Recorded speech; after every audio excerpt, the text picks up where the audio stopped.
Happening now on FiOS 1 News. More bombs sent to new targets, including Joe Biden and Robert De Niro. But investigators insist they will catch the person who sent them. A heated debate over New Jersey's Senate seat. We have the highlights and lowlights, along with a new poll with some interesting numbers 2 weeks before the midterms.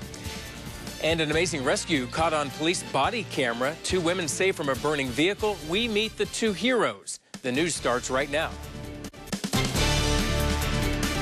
FiOS 1 News, Daytime Edition. And good afternoon. Thank you for watching. I'm Brian Webb. We're going to have your top stories coming right up. First, we want to get it over to meteorologist Brittany Bohr for a look at the forecast. Hi, Brittany. Brian, it is another chilly afternoon out there. Temperatures only trending in the low to mid 40s, upper 40s in Newark. We're at 48, 47 in Trenton, and 46 in Mount Holly because we have this airflow coming in from the northwest because that high pressure is still very strong, keeping our skies mostly clear and a little bit breezy out there. So you could see a couple of high-level clouds, otherwise lots of sunshine for the rest of the afternoon into this evening. Stick with me and I will have full details ahead on the coastal storm for the weekend. A new round of bomb threats today, including actor Robert De Niro. That brings the total of 9 packages sent to Democratic politicians and high-profile activists. The FBI, Secret Service, and ATF are all involved in a sweeping nationwide investigation, with fear there could be more packages out there as they continue to search for the person who sent them. Kenneth Moten has the latest from Washington.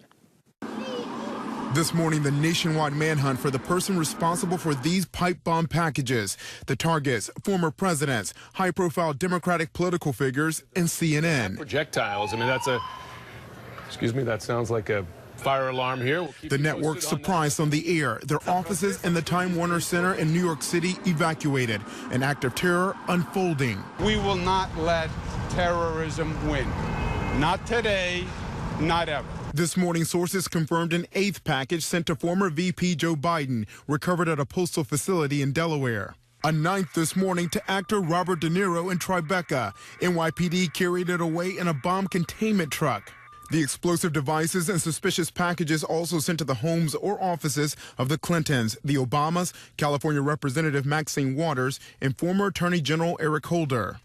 That pipe bomb discovered in CNN's mailroom addressed to former CIA Director John Brennan. Several American flag stamps on the yellow package. A similar pipe bomb was sent to billionaire Democratic donor George Soros Monday. The federal government is conducting an aggressive investigation. The targets are all outspoken critics of President Trump. He campaigned in Wisconsin calling for unity before blaming the media, which he often attacks. The media also has a responsibility to set a civil tone and to stop the endless hostility. The devices didn't detonate. They're being examined at an FBI lab in Virginia. Sources say they contain similar components. The same packaging and the return address was the office of former DNC chair, Congresswoman Debbie Wasserman Schultz. Authorities don't believe she's involved. That was Kenneth Moten reporting. The FBI does not believe the packages were delivered by the U.S. Postal Service, and some experts believe investigators should have a treasure trove of forensic evidence that will help them find the suspect. New York City Mayor Bill de Blasio speaking this morning about the explosives sent across our area and the country. The mayor says despite the disruption caused by the mailings at the Time Warner building on Wednesday and in Tribeca earlier this morning, New Yorkers will not be stopped and will go about their business. This is clearly an effort to terrorize people politically, to choose people for political purposes and attack them because of their beliefs.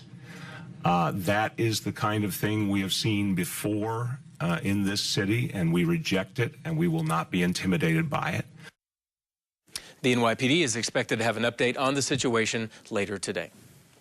And a new poll from the Associated Press confirms what we already know. The country is sharply divided. The poll comes out a couple of weeks before the midterm elections. It finds that 4 out of 5 Americans think the nation is split on important issues. 20% think things will get better. 39% think things will get worse. An overwhelming 77% of Americans say they are dissatisfied with the current state of American politics. And when it comes to President Trump, 59% disapprove of how he's handling the job. 40% approve. The poll also found huge differences between Democrats and Republicans over hot-button issues. 11 people inside a medical facility in Passaic County are still suffering from a serious virus, and health officials are scrambling to figure out how the outbreak killed 7 children. FiOS 1's Jessica Orban has the latest from Wanaque.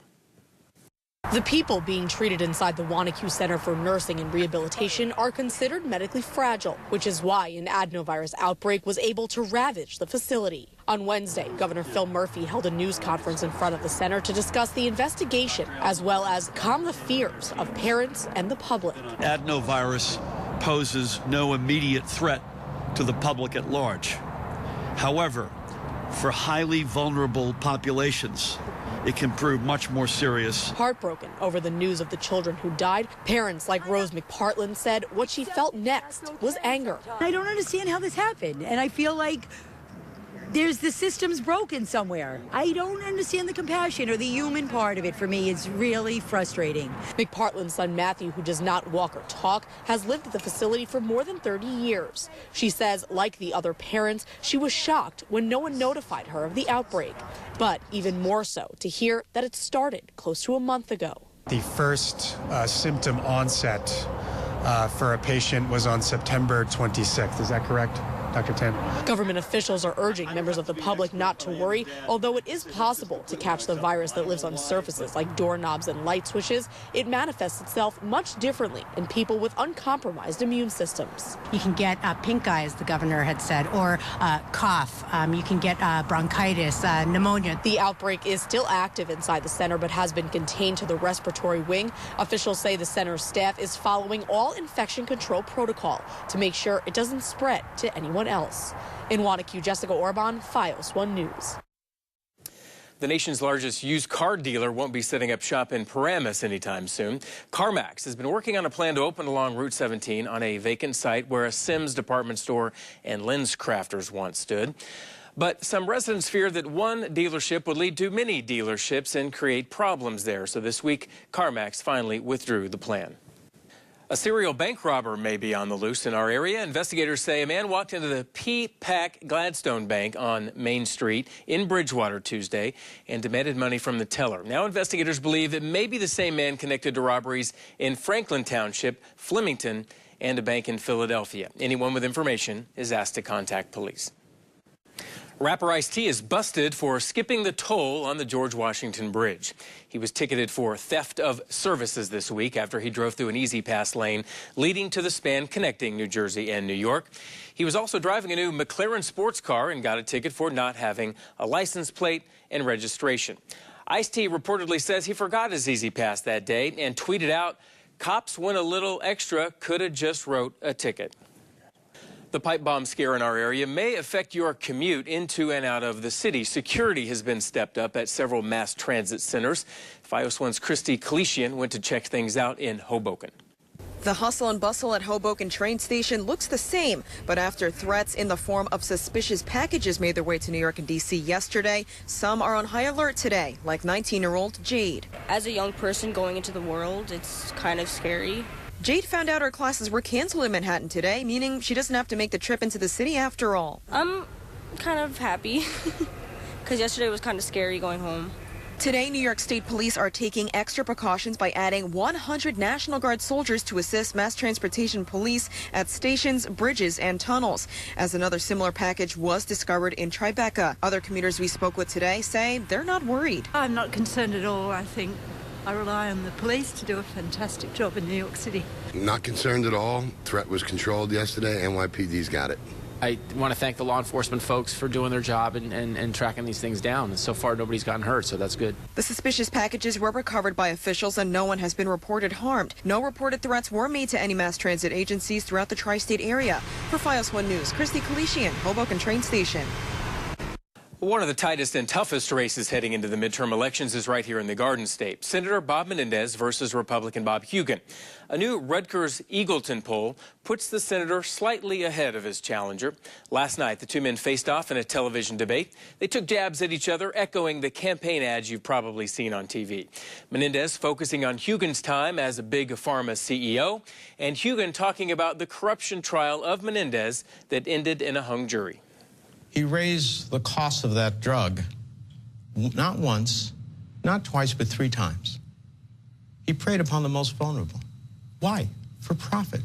Violated federal law, abused the power of his office, disgraced the Senate. And not just the only thing. There were other allegations, very specific allegations against Senator Menendez. But on top of that, it's not just corrupt, it's ineffective. One other note from the poll, it shows that Hugen has twice the amount of supporters who are enthusiastic about voting, leading Menendez 37 to 19%. And keep it right here on FiOS 1 News as we continue to cover the midterm elections on November 6th. We'll be right back.